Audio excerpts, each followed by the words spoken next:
अकोला शहरातील खदान पोलीस ठाण्याअंतर्गत दिवसेंदिवस चोरींच्या घटनांमध्ये वाढ होत असल्याचं चित्र आहे। यातच मलकापूर चौकातील एका पाईप हार्डवेअर दुकानात चोरीची घटना घडली। या घटनेने परिसरात व्यापाऱ्यांमध्ये खळबळ उडाली आहे। अकोला शहरातील खदान पोलीस ठाण्याअंतर्गत मलकापूर चौकातील बाबूराव निशांतराव यांच्या पाईप हार्डवेअर दुकानात चोरीची घटना घडली। अज्ञात चोरट्यांनी दुकान फोडून लाखोंचं साहित्य लंपास केलं। यापूर्वी देखील या परिसरात पोलीस चौकी उभारण्याची मागणी सामाजिक संघटना आणि नगरसेवकांनी केली होती, मात्र याकडे प्रशासनानं दुर्लक्ष केलं। तर आरोपींना तातडीनं अटक करून न्याय मिळवून द्यावा आणि नुकसानीची भरपाई द्यावी अशी मागणी नागरिक करतायत। गल्ला बी नेला, पाईप नेले, एल्बो नेले, ब्रासचं सामान नेलं। SP साहेबाला विनंती मारली एवढीच की यांना तात्काळ अटक करण्यात यावा आणि त्यांच्यावर कारवाई करण्यात यावा।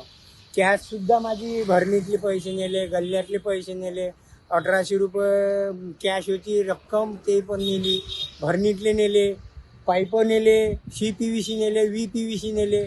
मला यांना खलास करून टाकलं चोरट्यांना। SP साहेबाला एवढीच विनंती आहे की या चोरट्यांना तात्काळ अटक करण्यात यावा आणि यांच्यावर कारवाई होणे।